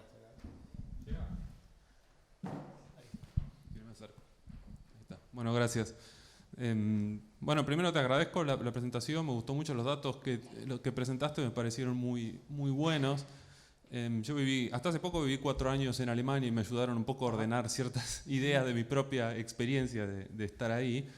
Y estaba pensando, digamos, el lugar de Alemania siempre, digamos, estando ahí, pero en general es un poco, es un país, hace un tiempo salió un artículo en Die Zeit que decía esto, el diario Die Zeit, que Alemania tiene una posición internacional que no corresponde con su tamaño económico, ¿no? O sea, Alemania es el país central económicamente de Europa, sin embargo, internacionalmente, digamos, probablemente por consecuencia de la memoria del Holocausto y bueno, su relación con Estados Unidos siempre tuvo un lugar disminuido y esa situación es en alguna medida insostenible y se está empezando a ver que Alemania va a tener necesariamente que recuperar su lugar internacional.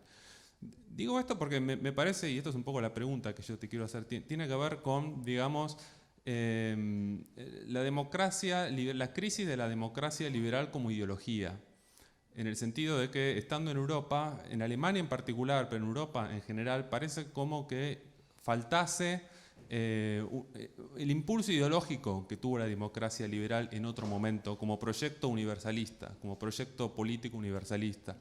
Entre paréntesis, yo soy teórico político y por eso me interesan estas preguntas, ¿no? Digamos, en algún momento la democracia liberal, y en especial en el contexto de la Guerra Fría, era un proyecto político universalista que en los últimos años ha quedado disminuido por lo que pareciese ser una administración de las cosas, una administración de los problemas cotidianos de la gente, pero, digamos, con un faltante de posibilidad de decir, bueno, pero ¿cuál es el valor, digamos, el valor moral universal que la democracia liberal está cumpliendo? Y esto me hace acordar cuando Habermas, el teórico político Habermas, digamos, dijo que lo que los partidos de la Unión Europea, lo que les faltaba a los partidos de la Unión Europea era defender los valores de la democracia liberal más allá de los beneficios económicos, ¿no? Y lo que en este sentido te quería preguntar, porque un aspecto que vos no abordaste directamente en la presentación era el aspecto económico, digamos la relación entre política e ideología, en el sentido de que la Unión Europea se da en un proceso de integración que es más que nada económica y que después es traducido al plano de valores, pero se ve muy limitada al momento de que esos valores tengan que ir en contra de estructuras e intereses económicos que parecen muy difíciles de cambiar, lo cual contribuye de nuevo a este problema de que los partidos de la Unión Europea siempre parecen como impotentes, incapaces de inspirar un proyecto político transformador y siempre están como atrás de problemas económicos y problemas, digamos, del cambio climático que parecen incapaces de solucionar, ¿no? Y entonces, en este sentido, pienso que se abre un campo para un nuevo tipo de narrativa, ¿no? Ya sea en Europa como en Estados Unidos, una narrativa más inspiradora, sea como sea, ¿no? Digamos, porque la ultraderecha hace esto, ¿no? Inspira de alguna manera, ¿no? Pensaba en los rallies de Trump en Estados Unidos, ¿no? Y la emoción que se genera. Si no hay una cuestión ideológica, digamos, que surge justamente de la incapacidad de la democracia liberal de ser algo más que una administración, digamos, algo banal y no muy potente de los problemas económicos cotidianos. Eso. Gracias de nuevo. Sí, bueno, muchas gracias por la intervención y por esos números que sirven para muchas veces poner sobre tierra algunas ideas que son medias vagas y que circulan.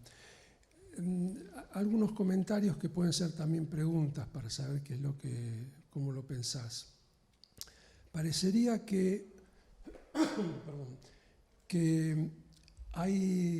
se están agotando dos elementos.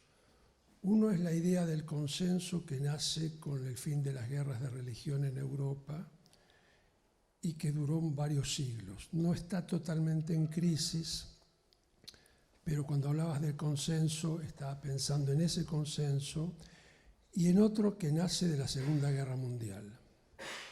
Es decir, la Segunda Guerra Mundial dejó una derecha republicana y democrática, antifascista, por un lado, e provocó tabúes. En Francia, por ejemplo, el antisemitismo fue un tabú hasta los años 80, 90, donde ya después se podía decir cualquier cosa, ¿no? Por eso tuvieron que implantar una ley, como la alemana, para castigar. Ese sería un comentario o pregunta. El segundo es el problema de la inflación. ¿Cómo está ligado a la falta de perspectivas de modelos nuevos? Giscard d'Estaing dejó Francia en el 81 con el 14% de inflación. Y eso fue lo que produjo la victoria del Frente de Izquierda y François Mitterrand. Al mismo tiempo, el agotamiento, por no decir el fracaso, de la perspectiva socialista o socialdemócrata, que ahora se acentúa con el fracaso del neoliberalismo, deja a todo el mundo sin voz. Si le agregamos la experiencia soviética y el desastre de los países que se llaman socialistas, de Cuba hasta Corea, es muy fácil que aparezca cualquier otro discurso fácil que venga a reemplazarlo. Eso es lo que me parecería. Y se le puede sumar, me parece, en el cuadro que vos diste, no es casual que la extrema derecha esté sobre todo fuerte en la ex Alemania comunista, estuvo en el poder en Bulgaria, estuvo en el poder en Eslovaquia, está en el poder en Polonia y en Hungría.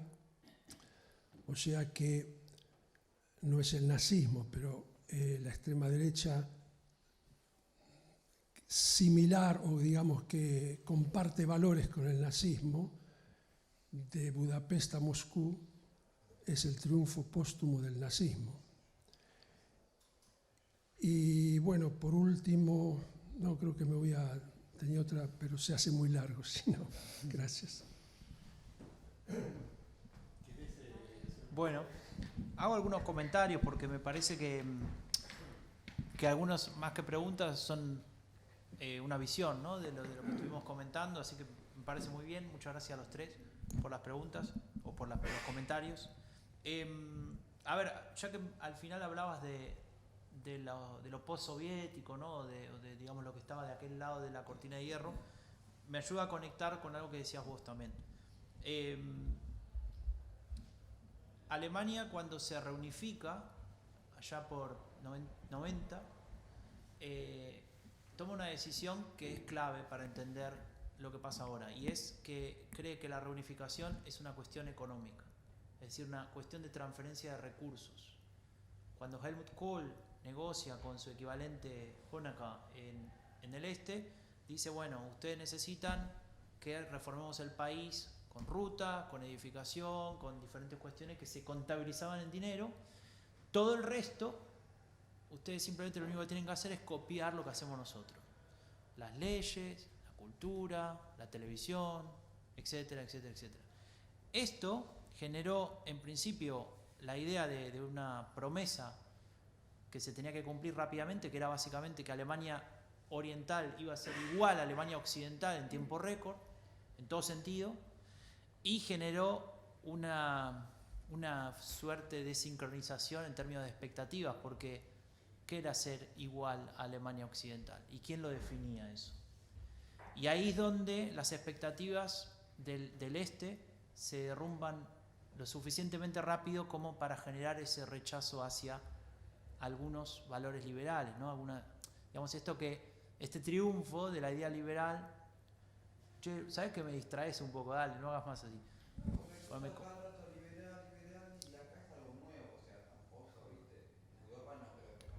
No, está bien, pero... Otra cosa. Si querés podés volver a intervenir. Te está pidiendo que no hagas gestos porque lo distraes. Simplemente eso, nada más que eso. Entonces, lo que pasa en esa reunificación es que a ciertos sectores que se sienten perdedores de esa reunificación, lo que sucede es que esos sectores necesitan expresar ese descontento y lo expresan durante mucho tiempo con la abstención. Eso se ve en los datos, ¿no? Con la abstención de participar en un sistema que no había cumplido con lo que supuestamente se había prometido, ¿no? Y que estaba muy bien que lo hayan asimilado de tal manera.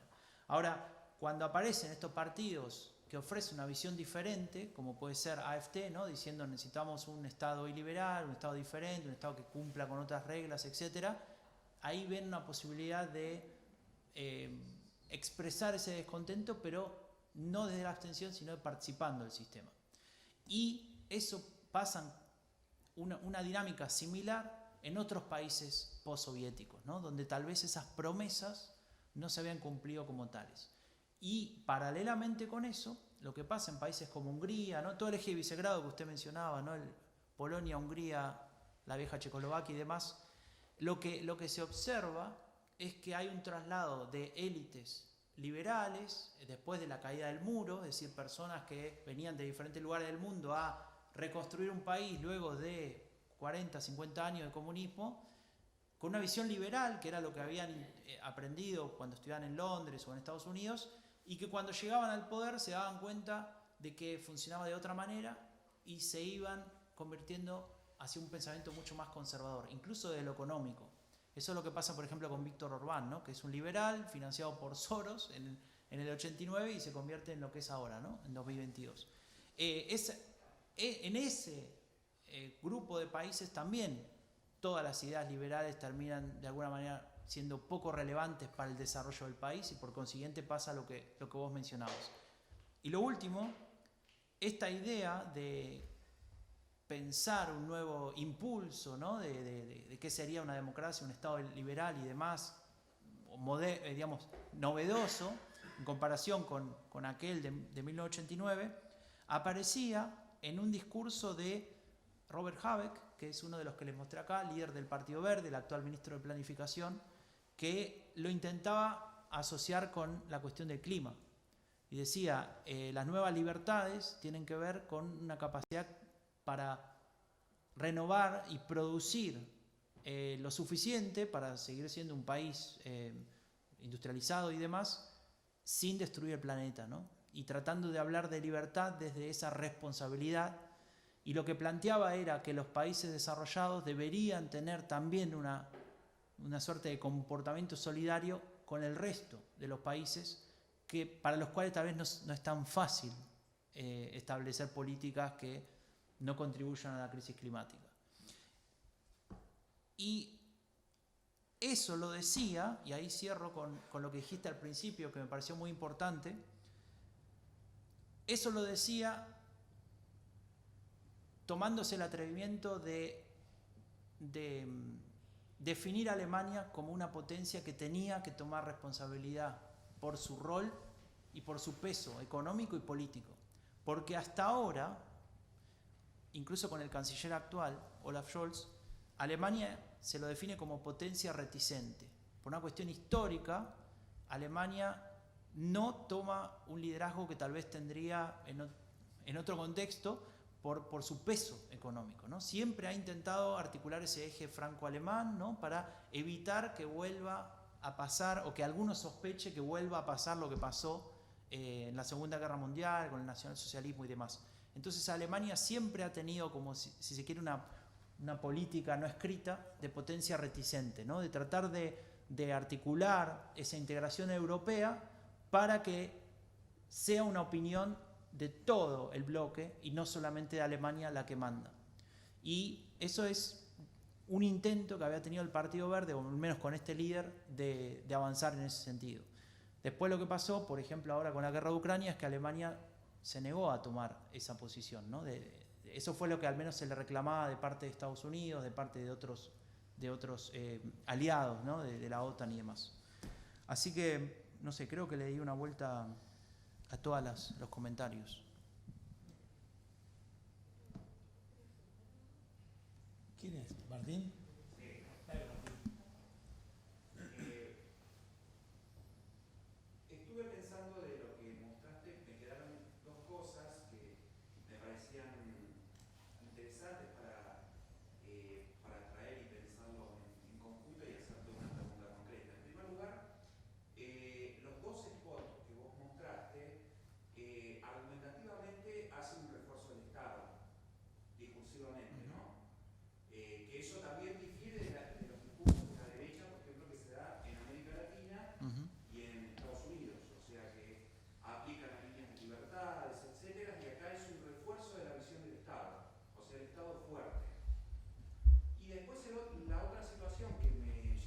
atención es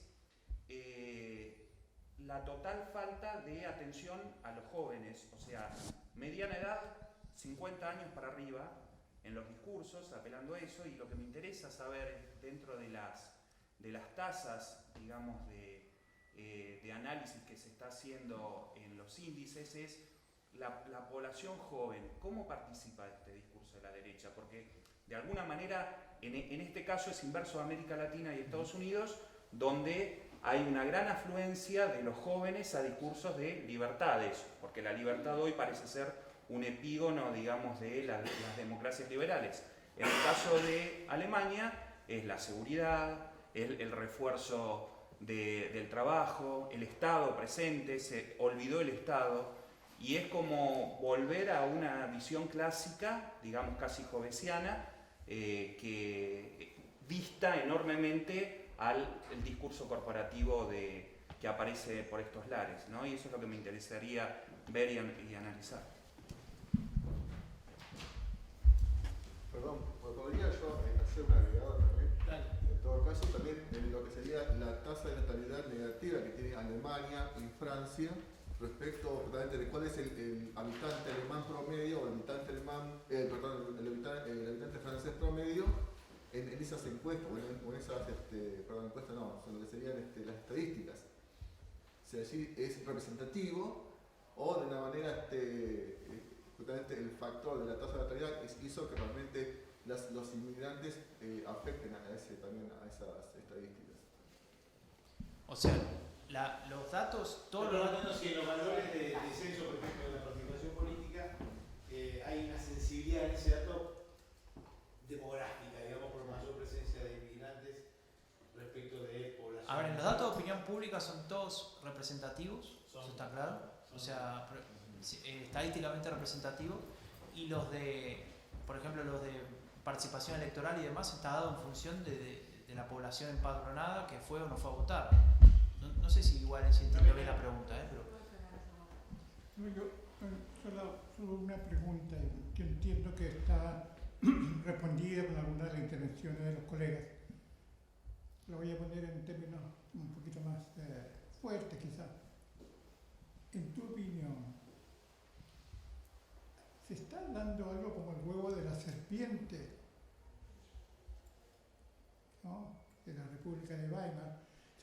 Nosotros cuando leíamos el surgimiento de la alternativa para Alemania hace unos años, creíamos ver de repente, algunos de nosotros, que estaba surgiendo eso, ¿no? Ese huevo, esa serpiente que después se transformaría en lo que fue. ¿Por qué? Porque mirábamos de modo muy determinante en la política de esta ultraderecha la expulsión y el combate y el rechazo a los inmigrantes. Era como otra vez volver a la Alemania por sobre todo, ¿no? Así la veíamos, pero la exposición es mucho más matizada, me parece. Pero ahora te pregunto, una cosa es la exposición, que vos decís, y otra cosa es tu opinión personal, ¿no? Bueno, entonces quería preguntarte tu opinión sobre eso, sobre el huevo de la serpiente. Que si me decís que sí, voy a estar muy asustado. Te hago yo, Franco, una última.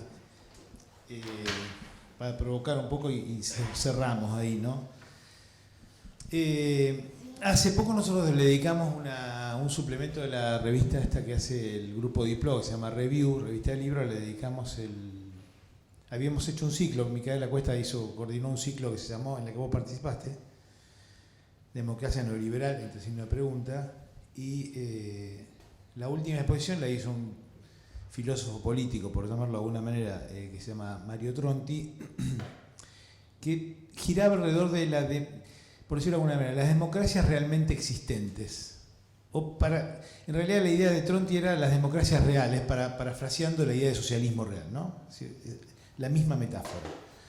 O sea, pensamos en un socialismo, diseñamos un socialismo, después tuvimos un socialismo real, del que ya se habló de los años 70 para acá bastante. Y él trata de hacer ese mismo ejercicio respecto a la democracia. Que yo creo que uno podría decir, él se refiere a eso que aquí hemos nombrado insistentemente como democracias liberales. ¿Sí? Y eso es toda una discusión que daría para un ciclo en sí mismo. O sea, la conjunción entre la palabra democracia y la palabra liberal, o liberalismo. Como si el liberalismo se hubiera quedado absolutamente con todo el contenido significativo de la idea de democracia. De hecho, en ese suplemento pusimos solo 2 artículos, uno fue de Diego Tatián y el otro fue de Tronti. El de Diego Tatián arranca con una cuestión muy interesante que es, en el origen, democracia es el gobierno de los pobres. Y esa idea, esa etiología del concepto de democracia no refiere necesariamente a la mayoría, sino a un grupo excluido en términos de sus privilegios, ¿no? Así está definida originalmente en la época clásica, en los griegos. Pero lo interesante de Tronti, voy a esto, es que él dice, asistimos a una crisis de la democracia, de esta que llamamos democracia liberal, porque sus 2 componentes entraron en crisis, los 2 componentes de la idea de democracia. El componente poder o autoridad y el componente pueblo. Y uno podría decir, la idea de crisis del componente poder en Tronti tiene que ver con la crisis de la eficacia política de quienes administran el poder, o sea, la crisis de los partidos, si quería la crisis del sistema representativo. Yo creo que la guerra de alguna manera muestra la catástrofe o la crisis del sistema representativo democrático europeo, sin duda, es un nivel de heteronomía fenomenal, en donde el Papa Francisco dice, bueno, al final podrían no haber llegado a ese punto, ¿no? Porque no hubo negociación, etcétera, etcétera. Pero bueno, hay un tema alrededor de la eficacia de esos sistemas, ¿no? Y quienes administran la parte kratos.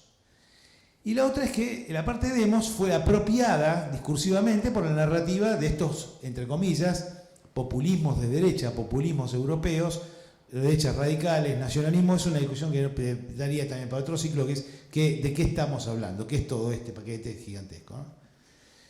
Y entonces él dice, bueno, se trata de realizar una crítica de la dimensión kratos, de la dimensión qué es el ejercicio del poder, en el sentido de cuáles fueron los límites a los que se llegó con este sistema representativo de la democracia liberal, que tiene unos valores muy consistentes. Finalmente uno podría decir, ¿cuántos años tuvo Europa de la posguerra, con todo lo que supone eso y las reflexiones que habría que hacer respecto de eso? ¿Cuántos años hubo de conjunción entre Estado social y democracia liberal? Y bueno, fueron unos pocos.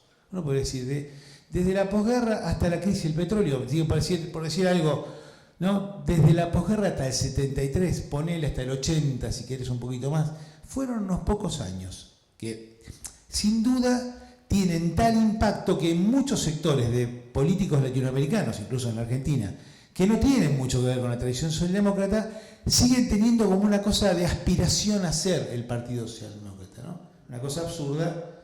Un amigo mío me decía que de una invitación que le habían hecho a él respecto de una opción política, él usaba el ejemplo de, usted me propone ser nazi en el Paraguay en el 52. O sea que es una cosa así de absurda. O sea, ser socialdemócrata en América Latina a esta altura del partido, con la crisis de la socialdemocracia, con el ejemplo que acaba de dar de danés contundente, no tiene mucho sentido. Pero bueno, eso habla en todo caso del influjo discursivo de ese corto periodo de la historia europea. Finalmente un corto periodo. Entonces yo digo, ahí tenemos un problema que uno podría enmarcarlo en las vicisitudes del neoliberalismo. O sea, ¿qué es lo que tenemos hasta ahora? Una gran cantidad de resultados, de efectos en la práctica social y en la subjetividad de esto que llamamos neoliberalismo. También es para dar larga discusión, pero efectivamente hay algo en las agendas futuras que vos acabás de describir, en esta variedad de temas que ha tomado estas distintas versiones de la nueva derecha, que van a quedarse un tiempo largo. O sea, cuando vos decís la socialización de las próximas generaciones, bueno, yo creo que la pregunta de Eduardo es, ¿ahí hay un huevo de la serpiente o hay un cambio de paradigma que va a hacer que no vamos a llegar al gueto de Varsovia? No vamos a llegar al gueto de Varsovia, pero primero sepamos que el gueto de Varsovia ocurrió en Europa. No es que el gueto de Varsovia fue una experiencia trafalaria, ¿no? No es lo que le pasa a los alemanes, es porque ellos hicieron en el gueto de Varsovia el horror. Los alemanes hicieron el horror. Entonces, si eso pasa, no creo que vayamos a ese esquema, pero va a estar la sombra del gueto de Varsovia. Se va a ver de a poquito, bueno, ¿y por qué no? ¿Por qué los bolivianos también podrían tener un poco menos de derechos? ¿Por qué tienen que ir al mismo hospital público? Eso ya está en la agenda de la discusión política argentina hace varios años. Ya está. Entonces, mi reflexión es, si no hay una cierta inapetencia o cierta responsabilidad de quienes pensamos, y este es el inicio de este ciclo tiene que ver con esto, si no hay una responsabilidad de parte nuestra de asistir a esto casi demasiado analíticamente, ¿no? Asistiendo como a la inevitabilidad de este fenómeno, cuando me parece que incluso la propia historia argentina ha demostrado que todo esto son temas de debate y de lucha en la calle, digamos, ¿no? Bueno, a ver, empiezo por lo de los jóvenes. El voto a la ultraderecha, según los datos que tenemos, tiene, digamos, su peso a partir de 45 años en adelante, ¿no? Y tiene mucho que ver con algo que dije hace un rato, que tiene que ver con pérdida de privilegios, en cierto sentido, para algunos sectores, ¿eh? También es cierto que es un electorado muy heterogéneo y transversal, ¿no? Hay gente que votaba a la izquierda postcomunista y que vota hoy a la ultraderecha, y hay gente que votaba a los socialcristianos y vota hoy a la ultraderecha, ¿no? Y digamos, en proporciones relevantes, quiero decir, no son mínimos. Pero tu pregunta de jóvenes me hizo pensar en algo que no dije y que es relevante. ¿Se acuerdan la foto del selfie, ¿no? de los liberales con los verdes? Bueno, esos, les decía, bueno, se fue al demonio.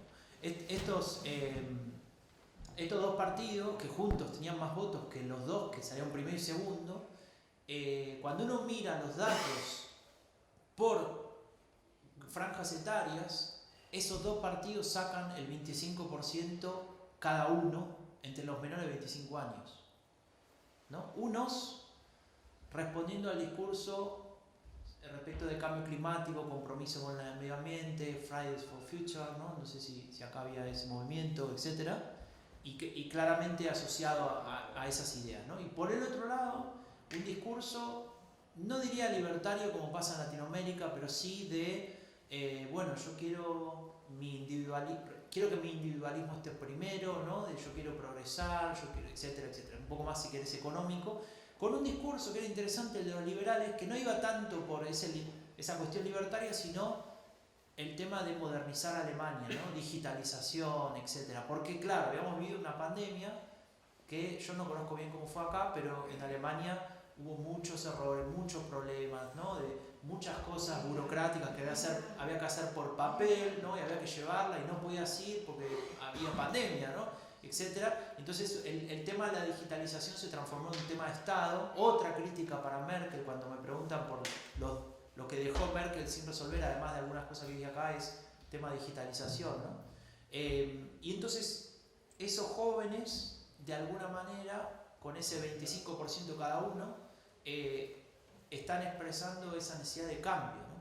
Dos partidos que sí debemos decir que están, si querés, usando el eje europeo izquierda-derecha en el centro, porque los verdes tienen algunas cuestiones socialdemócratas, si querés, de izquierda, pero también tienen algunas que, no voy a decir que son de derecha, pero al menos son de centro, ¿no? Con determinadas políticas y demás, y lo mismo pasa con los liberales también en algún sentido. Entonces, lo que proponían esos jóvenes en Alemania era un cambio, ¿no? Un cambio de, bueno, estas élites históricas de los dos grandes proyectos europeos, o demócrata cristiano o socialdemócrata, están perimidos, no lo queremos más. A ver, en Alemania es una cuestión también lógica, porque hubo, de los 16 años de Merkel, 12 de gran coalición, es decir, de todos partidos gobernando juntos en lugar de compitiendo, que hubiese sido lo racional. Pero si lo miramos en otros países, esos partidos, socialdemócrata y demócrata cristiano, en algunos países dejaron de existir, literalmente, ¿no? En varios, sí, muchos, exactamente.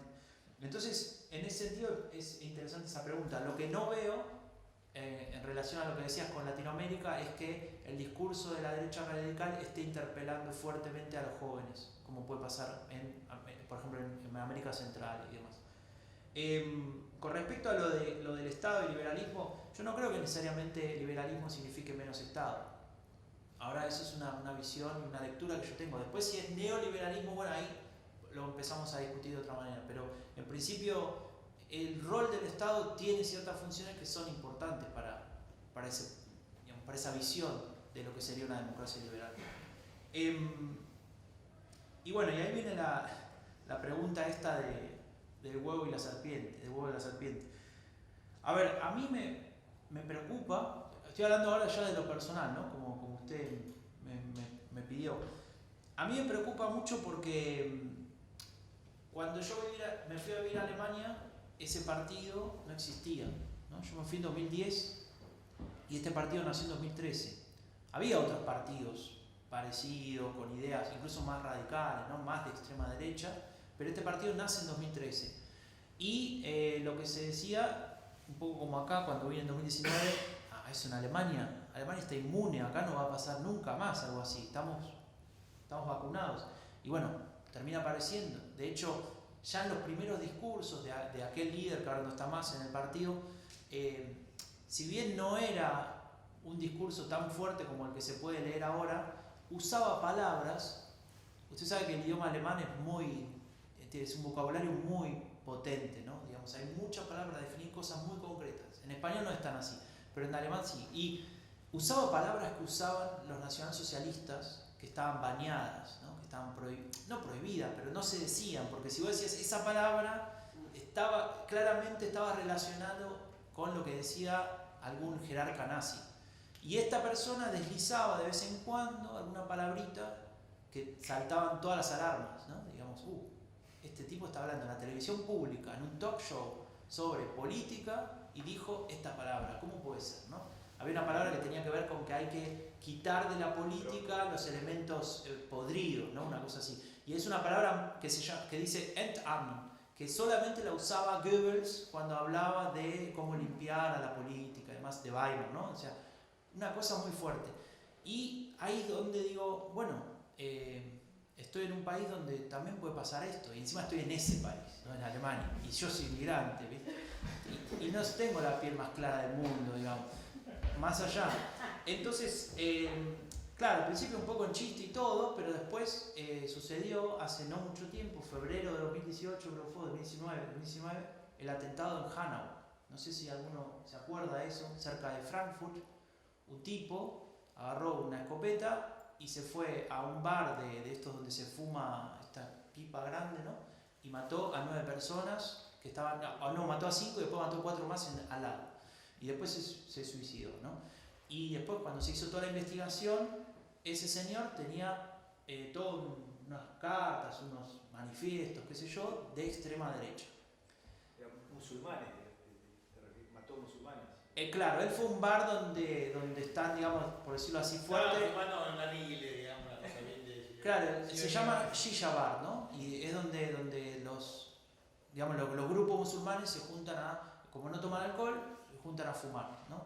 Pero igual eso, eso también es mucho más complejo, ¿no? En esas ciudades, esos son segunda hasta tercera generación, entonces fuman por una cuestión de costumbre, pero también toman alcohol porque son alemanes, y somos más alemanes que los alemanes, ¿no? Etcétera. Pero no me quería ir de tema. Entonces, este señor, cuando se hace todo el análisis, hay un profesor, o mejor dicho, un investigador de la Bundeszentrale für politische Bildung, que es la central. Alemania tiene una oficina central para la educación política y que tiene que ver con justamente nunca más vuelva a pasar algo así.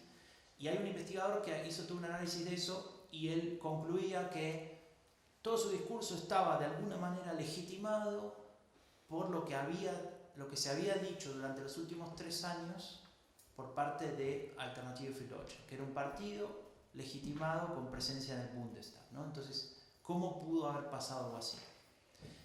Es decir, yo no sé si esto va a culminar en eso. Yo no creo que lleguen al poder.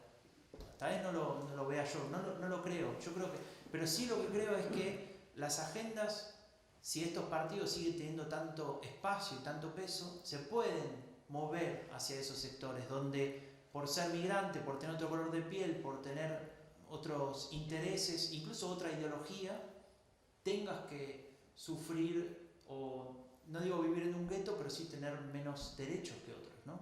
Y eso a mí me preocupa, no tanto para mí, que yo en todo caso puedo ir a vivir a otro lado, no sé, sino para lo que viene después, ¿no? Para mis hijas, por ejemplo.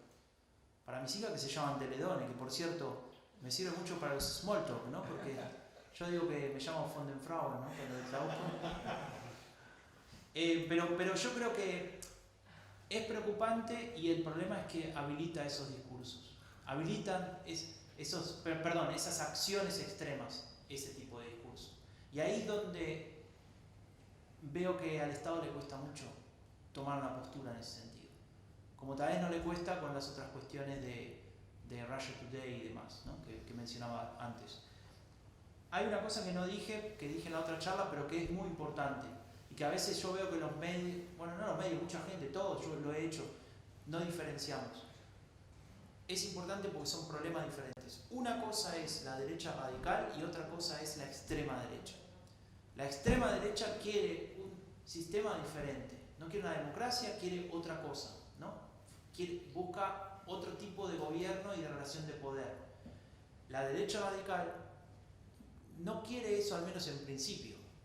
El problema es que está dentro de la democracia y juega con las reglas de la democracia. Tienen partidos políticos, candidatos, van a los parlamentos, discuten, debaten. Ese discurso trabaja para erosionar esa democracia que tenemos ahora, que nos permite tener ciertos derechos, ciertas libertades y demás. Ese discurso llevado al extremo sí termina siendo extremo, valga la redundancia. Entonces es importante diferenciar un partido de derecha radical como puede ser Vox, como puede ser AfD, como puede ser el partido de Mario Maréchal Le Pen o de la propia Marine Le Pen, y una extrema derecha antidemocrática como puede ser viejo partido, no sé, la Falange Española o Movimiento Social Italiano, un movimiento abiertamente fascista, o incluso dentro de Hungría, si bien Orbán representa todo este experimento iliberal, como les contaba y demás, existe un partido neonazi abiertamente que se llama Jobbik y que tiene hasta el 10% de votos, ¿no? En las diferentes elecciones. Que por cierto, y con esto ya no digo más nada, Orbán en la última elección, hace unos pocos meses, se enfrentó a toda la oposición unida, incluyendo ese partido neonazi, con partidos comunistas, centro, o sea, todo un espectro, y le ganó por el 52%. Entonces eso también es un elemento que tal vez no mencioné acá, pero que llama también la atención que dentro de la Unión Europea exista eso. Así que bueno, no tengo más nada para decir. Gracias.